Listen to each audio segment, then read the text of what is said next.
This is the Jama Masjid in New Delhi. It's a classic example of Indian engineering, architecture, and design skills. This mosque was built in the 1600s. Nowadays, India's considerable skills in engineering and design are being used for a different kind of architecture, computer software, as India plays a leading role in a growing trend toward low-cost, offshore software development.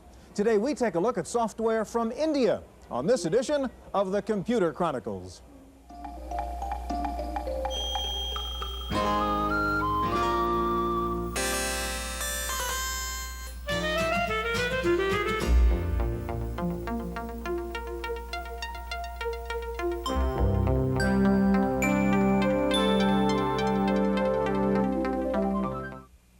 The Computer Chronicles is made possible in part by McGraw-Hill, publishers of Byte magazine, and BIX, the Byte Information Exchange. In print and online, Byte and BIX serve computer professionals worldwide with detailed information on new hardware, software, and technologies. Welcome to the Computer Chronicles. I'm Stewart Cheifet, and this is Gary Kildall. Gary, this is Instaplan, a project management software package. Very highly rated, considered very powerful, and very inexpensive. You can buy the basic package for $99. What's interesting about Instaplan, and you wouldn't find it out by reading the documentation or the package, is that it wasn't produced in this country. It was produced in the third world in India.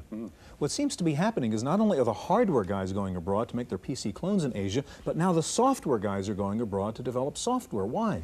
Well, obviously, every good engineering department wants a software guru, right? And they found the gurus in India. Okay. What's the real answer? Okay. Well, it's obviously based in economics. Good, experienced software engineers are very scarce and very expensive here in the United States.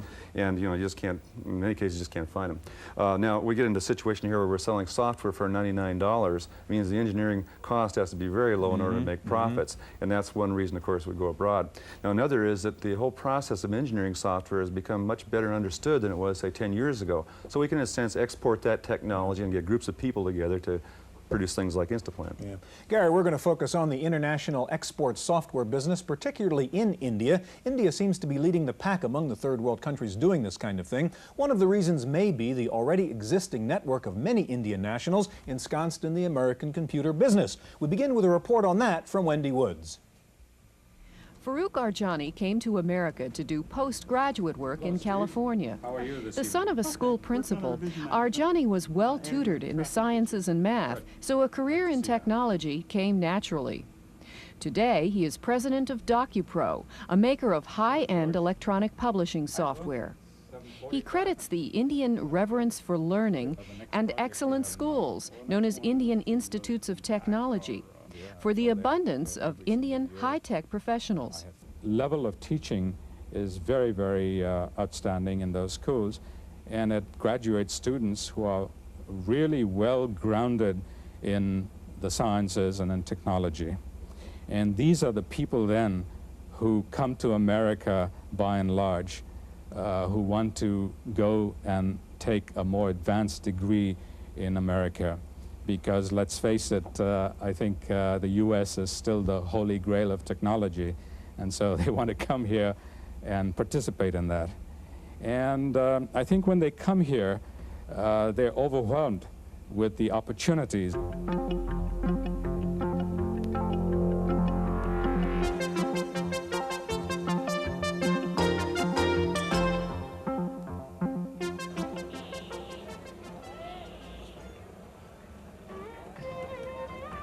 Modern India often seems to be bursting at the seams with impatience, impatient to move forward and desperate to move up. A country that knows its abilities and is striving to make them known to the world. Burdened with a population over 3 times as large as the United States, with diverse languages and religions, India faces monumental challenges, socially and economically. To an outsider, the idea of an India brimming with advanced technology may seem difficult to reconcile with the clash of street life, where automobiles share the road with ox carts, and snake charmers are still more common than satellite dishes. Extremes of wealth and poverty are easy to find. In Bombay, glistening skyscrapers share the beachfront with decrepit shacks. But the dazzling contrast between ancient and modern is a routine part of life in India, just another challenge on the route to development. According to some, the country's new role in software development is partly due to an ancient tradition of logical analysis. You will also find that logic finds its roots in Indian culture and Indian civilization. There's a lot of reasoning. So if you look at the manner in which education was built in the earlier years in India, the concept of one student and one teacher, it was a whole lot of philosophy and a whole lot of reasoning and logic. So I think somewhere at the back of things is that foundation of knowledge built on reasoning, of exploring. India's new stature as an offshore center for software came about slowly, but it's picked up tremendous speed in the last 5 years. The government's liberalized computer and software policy of 1984, combined with a growing reputation overseas, made the Indian computer industry a choice prospect for joint ventures and high-tech developers. The burgeoning software industry here in India has led to a concentration of computer companies in the south of the country in the city of Bangalore. It's the fastest growing city in India.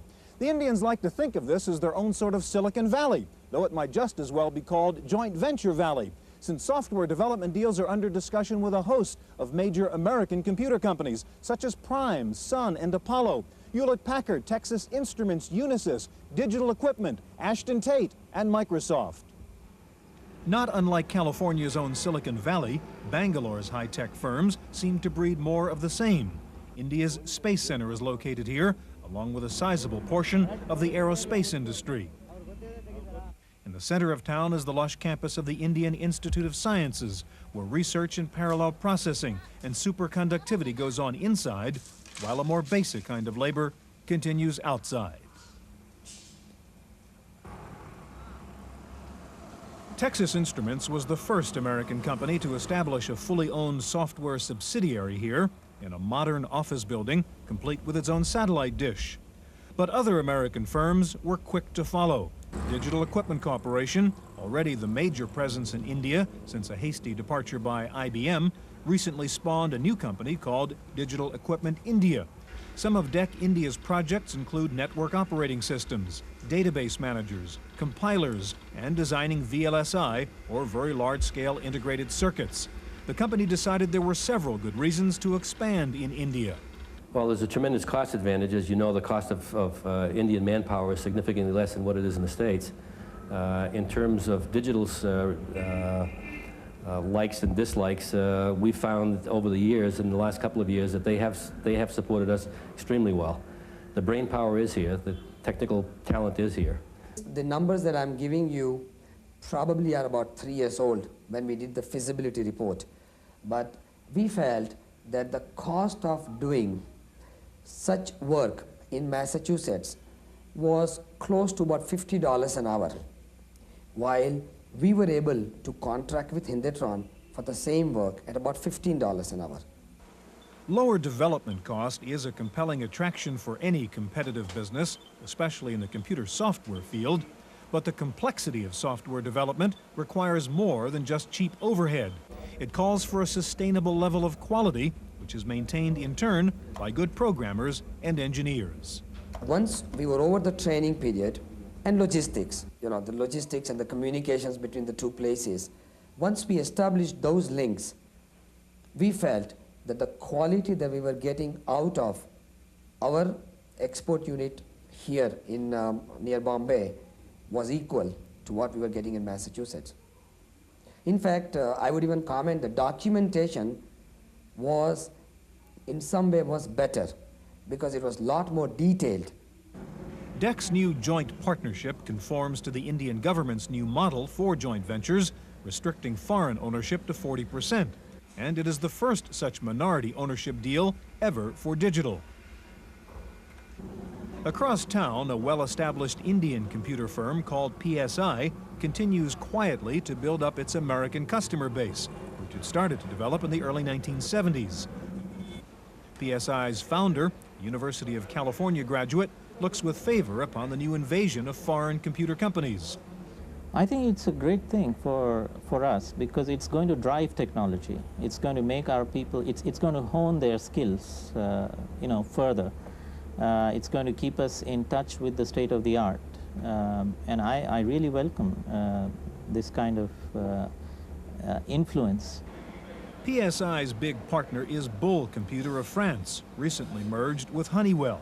But their software projects span the globe.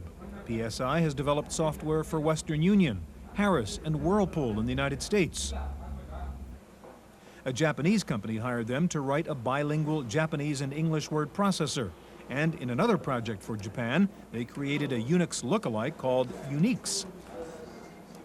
PSI's founder recognizes that while the Indian software industry has made great strides, it takes more than technology to gain a foothold in the Western markets. Our weakness is that we do not have a marketing reach within the US. We have to necessarily, today at least, depend on being able to convince a set of customers that we may meet, a set of potential customers that we may meet somewhere or the other, or if they hear from some of our other customers. Hopefully that will also change in the future so that we can make our abilities, our credibility known to many more companies. Bangalore is also home to Wipro Systems and Wipro Information Technology. Wipro, which stands for Western Indian Products, got its start selling vegetable oils. Today, Wipro Information Technology is India's second largest computer company, specializing in board design. The company raised eyebrows at the recent Fall Comdex show, where it was one of only 3 companies in the world to unveil a high-speed 386 motherboard.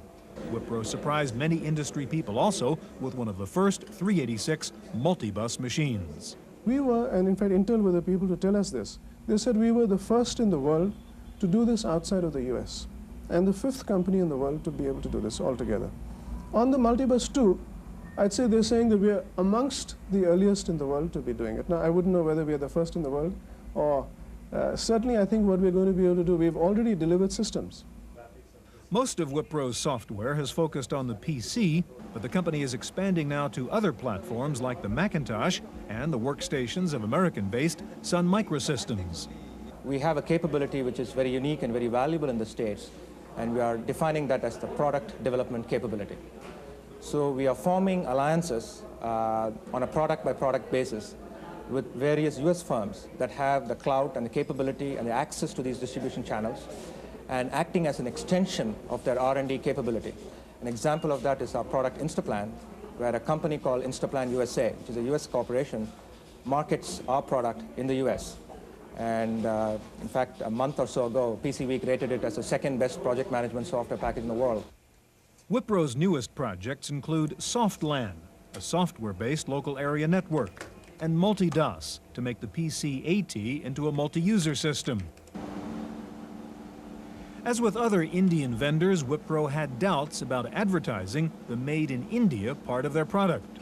Very candidly, to some extent, there was some hesitation early on in saying that this product was developed in India, because we were worried that there would be a built-in resistance to buying something from a less developed country, okay, which does not really have a great name in computers. But now that is becoming less of an issue because that product is now firmly established in the US marketplace. In fact, just as an aside, my alma mater, Harvard Business School, is now using it in their MBA program. So our initial approach was indeed, very honestly, to downplay the Indian content. But now we are becoming pretty aggressive and vocal. The recent surge in India's computer exports is at least partly due to the Indian government's concerted effort to ease foreign trade laws and to attract foreign investment. In the nation's capital, New Delhi, government agencies are using some traditional and some not-so-traditional means to hasten the arrival of high technology. We are quite convinced that electronics and other high technology areas are going to provide us a vehicle to speed up the development process and then catch up with the world, if I may use that word. I don't see any way to do it by conventional, traditional way we were developing our economy. And we really would not like to left behind, and more important than that, amongst India's recognized strengths are the accessibility to talented people. In the United States, we're used to high-tech company names like AT&T and IT&T, but here in India, the big technology company is ET&T, the Electronics Trade and Technology Development Corporation. It's a government agency designed to act as a catalyst to help bring India's high-tech products to market, both domestically and for export. Over the last 3 years, India's domestic electronics industry has been growing at a phenomenal 35% per year. The Department of Electronics wants to maintain that growth and spur exports, which are expected to top $1 billion by 1995. You see, we have realized and growingly realized that for development of electronics in the country, we would essentially need to import, and we must continue to import. And it is simply not possible for any country in the world today to be self-reliant in that sense. Now, only question before a country like India relates to that if the growth of electronics is going to need considerable amount of foreign exchange resources, then we must also have exports out of electronics. And we see a great possibility of doing so, both in area of computer software, as well as I would say in the area of hardware also. To help technology find its way into Indian life, Prime Minister Rajiv Gandhi took the unusual step of creating a special government position called the Technology Advisor, a position that requires perseverance and patience. The problem is much more complex in terms of social interaction, value system, political interference, bureaucracy, you name it. But at the same time, there is a lot of potential. You got a lot of talent, and there is a lot to do. So as I came in the system, I learned because I had lost a lot of time. I listened to people, and I sort of felt that the key to making a break here is not technology, is really teamwork and creating new work environment. Sam Petroda made his fortune in the United States, but decided to return to India to help break down the old hierarchies with some American business methods. He soon found that the problems began in his own office. When the boss goes to some office or somebody's workplace, they all stand up. It's a normal routine. So in early days when I moved here, we had only one phone. So every time somebody called me, I'll go into the office next door, and all these girls will stand up. So I kept telling them, I said, look, you don't have to get up when I come, because I get 10 phone calls a day. Why should you stand up and then remain in standing position until the call is done? If I'm on phone call for half an hour, they'll stand for half an hour. So I kept telling them, and it didn't make any sense to them, because they thought I was just kidding. I still like their standing up, because that's respect. So one day I collected all my courage, and I just went into this office, grabbed one girl by both shoulders and said, you sit. And she was all shaken up. I look also a little more frightening compared to others. So she realized that the guy gets mad. Word got out that he really doesn't like when you stand up. These are the kinds of issues we had to deal with. India's bid to become a major player in the world of high technology faces other obstacles as well, mostly due to the rudimentary infrastructure of the country, only now beginning to improve.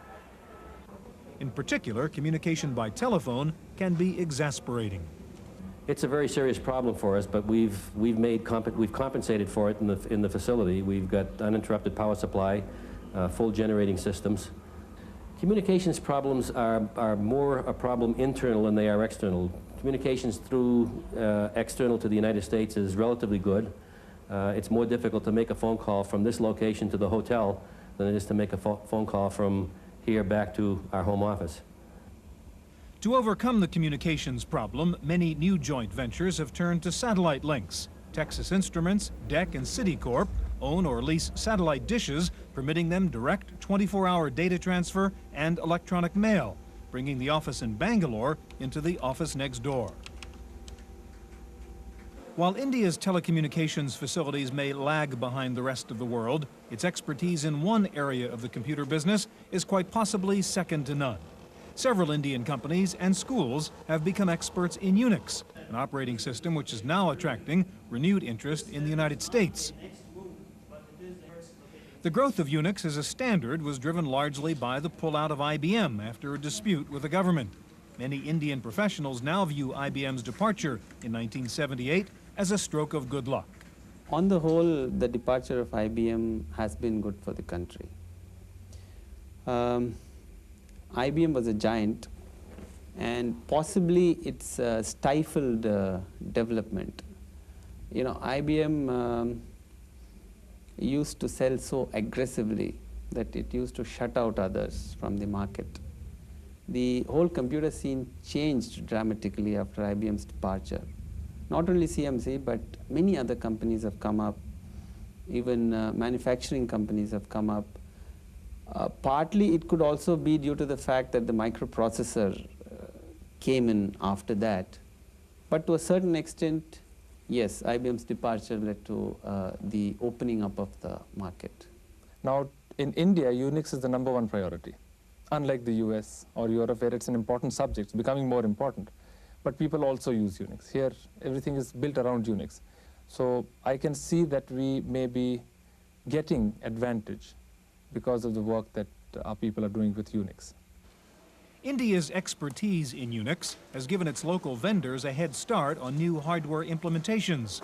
Hindustan Computers Limited, or HCL, is India's largest computer company. Of their 3,400 employees, 70% are engineers. We decided to back Unix. It was the risk we took in 1985. We put 100 engineers behind Unix in 1985. I think you can see some of the results come out in the last 2 years. Today we are the biggest Unix house in India. Unix is the standard, and our Unix minis, or super micros, whatever you call them, are actually the largest selling by far in the Indian marketplace. In fact, we've put together a commercial toolkit in the mini area that I don't think is equaled even in the US. We are talking to companies like Sun and Apollo to port it on their machines for sale in the US. HCL's latest machine is the Magnum, a multi-processor super mini computer running Unix System 5 version 3. The Magnum can handle multiple motherboards and has found a niche market in the United States. AT&T has acknowledged the company's leading role in Unix development. We knew the 030 was coming out. We are a source licensee on Unix, so we have the source. So we simulated the chip, developed a board, ported the software on it, on this simulated board, and waited for the chip. We didn't know we were the first. In fact, the AT&T people came in and said, you know something, you're probably the first guys to show this in an exhibition. No one's really talked about it. And that's the time we looked at it and said, hey, you know, if we'd really thought of it earlier, we could have made these boards and sold them out in the US. People would have bought them because this was the window of opportunity. HCL's jump on the competition is not entirely the result of its faith in Unix. Like many other Indian computer vendors, HCL has access to a large pool of locally educated programmers and engineers, claimed to be the second largest number of college-educated personnel in the world. That's it for part one of our look at third world software. On part two, we'll see how Indian software solved the problems of one of the world's largest train systems. We'll look at India's competition, and we'll show you the high-tech side of Bombay. For the Computer Chronicles, I'm Stewart Cheifet.